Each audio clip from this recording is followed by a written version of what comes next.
दोस्तों आज हम बात करने वाले हैं सोना चांदी के रेटों की। किस पर कितना रेट बढ़ा है और कितनी गिरावट आई है सोने की कीमत का। और पीली धातु यानी एक महीने के निचले स्तर पर लेकिन गिरावट कम दिख रही है। आइए बताते हैं। पिछली गिरावट के बाद सोने की कीमतों में मामूली वृद्धि हो गई है, यानी कि तनाव कम होने और बाजार में आशावाद से शुरू होने में सोने की अपील को कम कर दिया गया। हालांकि ट्रंप की व्यापार कार्रवाई और ब्याज दरों पर टिप्पणियों ने अनिश्चितता को बढ़ा दिया। विशेषज्ञों ने सोने और चांदी के लिए प्रमुख समर्थन स्तरों पर नजर रखने का सुझाव दिया है। वहीं दिल्ली, मुंबई, चेन्नई और हैदराबाद जैसे प्रमुख भारतीय शहरों में भौतिक सोने की कीमतें अलग अलग हो गई हैं। पीली चीजें दिखने वाली जो भी कीमती चीज हैं, क्योंकि अमेरिका और चीन के बीच व्यापार तनाव कम होने से सुरक्षित निवेश की मांग कम हो गई है।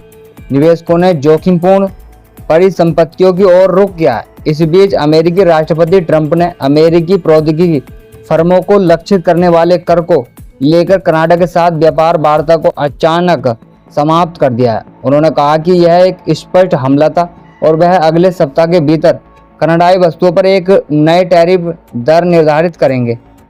राष्ट्रपति ट्रंप ने एक बार फिर गवर्नर पोवेल पर कटाक्ष करते हुए कहा कि वे यूएस फेडरल रिजर्व के प्रमुख के रूप में किसी ऐसे व्यक्ति को नियुक्त नहीं करेंगे जो ब्याज दरों में कमी नहीं करेगा। इस बीच सीनेट रिपब्लिकन ने सप्तांत के मैराथन सप्तांत सत्र में राष्ट्रपति ट्रंप के व्यापक पर कटौती की है और बीए विधेयक को आगे बढ़ाया है।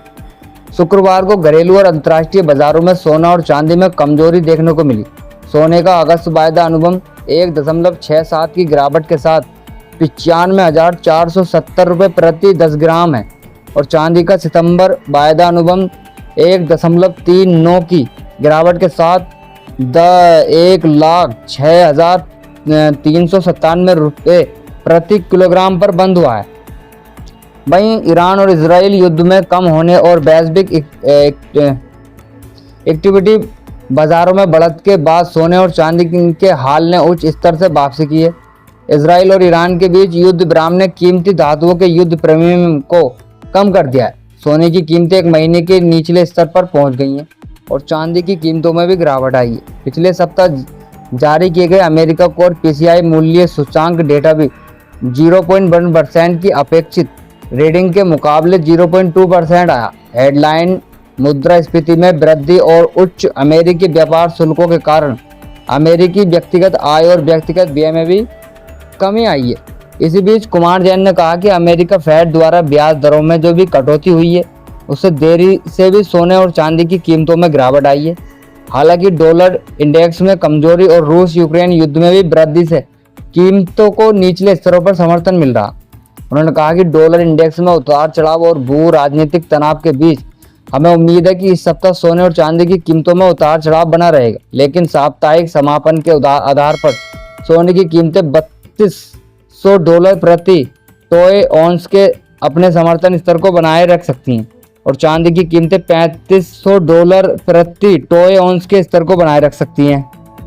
हालांकि मेहता एक्टिविटीज के vice president commodities Rahul Kalantri का मानना है कि डॉलर की कमजोरी और रूस यूक्रेन के क्षेत्र में बढ़ते तनाव से कीमती धातुओं की गिरावट कम हुई है। आपको सोने चांदी के बारे में क्या जानकारी है, वीडियो में ज़रूर बताएं कमेंट सेक्शन में।